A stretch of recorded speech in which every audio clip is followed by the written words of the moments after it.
দেখো, অঙ্কের অনেক ক্ষেত্রেই না শেখার আরেকটা কারণ আমি বলছি, মৌলিক আর যৌগিক সংখ্যা চট করে না বের করতে পারা। এই মৌলিক যৌগিক সংখ্যা চট করে না বের করতে পারার জন্যই বা বোঝার জন্যই উৎপাদকের বিশ্লেষণ বা মিডল টার্ম ব্রেকে সমস্যায় পড়ে যায়। তাহলে মৌলিক সংখ্যা কাকে বলে? মৌলিক সংখ্যা হলো যে সংখ্যা এক এবং সেই সংখ্যা ছাড়া আরো উৎপাদক নেই, তাদেরকে বলা হচ্ছে মৌলিক সংখ্যা। আর যৌগিক সংখ্যা হলো এক এবং সেই সংখ্যা ছাড়া আরো উৎপাদক আছে। ঠিক আছে? মানে এক এবং সেই সংখ্যা ছাড়া গুণনীয়ক বা উৎপাদক আছে, সেগুলো হচ্ছে তোমার যৌগিক সংখ্যা, আর এটা হলো মৌলিক সংখ্যা।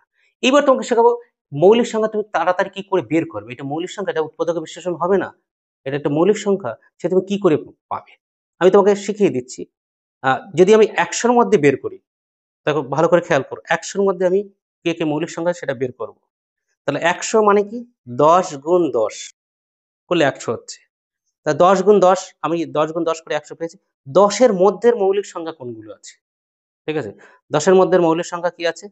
৭ আছে, ৫ আছে, ৩ আছে, ২ আছে। সাপোজ আমি একটা সংখ্যা নিলাম 79। এই 79 টা মৌলিক সংখ্যা না যৌগিক সংখ্যা সেটা আমি দেখব। তা 79 যেহেতু বেজোড় সংখ্যা হলে ২ দিয়ে ডিভাইজেবল হবে না।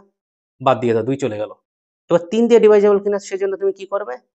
7 প্লাস ৯ এড করো, কত হচ্ছে? 16। 16 কে ৩ দিয়ে ভাগ করতে পারবে? পারবে না। অতএব এটা ৩ দিয়ে বিভাজ্য নয়। আর ৫ দিয়ে তো হবেই না। কেন? ৫ দিয়ে বিভাজ্য হতে গেলে তোমাকে ০ বা ৫ থাকতে হবে রাইটে। ঠিক আছে? এখানে ৯ আছে, হবে না। এইবার দেখো, শুধু ৭ দিয়েই তুমি ভাগ যদি করো, তাহলে কিন্তু বুঝতে পারবে এটা মৌলিক কি যুগল। 79 কে ৭ দিয়ে ভাগ করছো। কত হবে? 7 একে 7, 9 থাকলো। 9 এর মধ্যে 7 যাচ্ছে না। অতএব এই সংখ্যাটা কি হয়ে গেল? মৌলিক সংখ্যা।